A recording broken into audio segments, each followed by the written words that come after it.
La légende raconte qu'il y a des millions d'années, lorsque les rivières étaient des serpents géants qui ouvraient des chemins dans la jungle au milieu des esprits de lumière et d'obscurité, que l'on appelait les Agnas.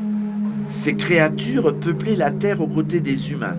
Les rayons de lumière les faisaient rêver pour pouvoir parler à leurs oreilles, leur donner des conseils, leur apprendre à tricoter, révéler leurs secrets.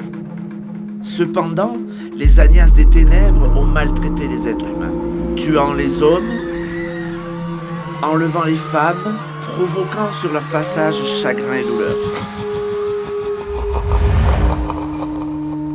Un petit village des tout premiers Guaranis fut le plus harcelé par ces êtres. La fille du grand cacique Toucan, la belle Aravera, également connue sous le nom de Éclair dans le ciel, venait d'épouser le dieu Colibri. Tous deux, heureux et très amoureux, attendaient leur premier enfant, qui selon les prédilections, cet enfant deviendrait le meilleur paillé ou chaman de la région. Il vaincrait les années d'obscurité et ramènerait le calme et la paix dans les régions. Cependant, lorsque les Agnas apprirent la nouvelle, ils décidèrent de tuer Aravera, sans pitié. Mais elle, consciente du danger, s'échappa en volant la chaise magique de son mari Colibri.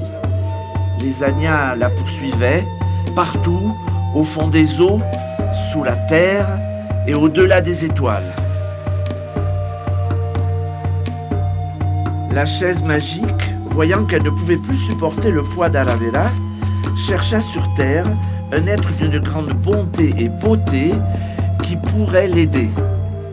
C'est alors que Samu, plus connu sous le nom de Toborochi, proposa de l'accueillir et de la protéger. Le maître Agnas passait encore et encore autour du beau Toborochi, qui gonflait son ventre sous les yeux de ses mauvais esprits. Finalement, Aravera a donné naissance à un enfant fort et courageux qui a grandi et vengé le mal des Agnas. Cependant, Aravera est restée au sein du Toborochi et est devenue une partie de son essence.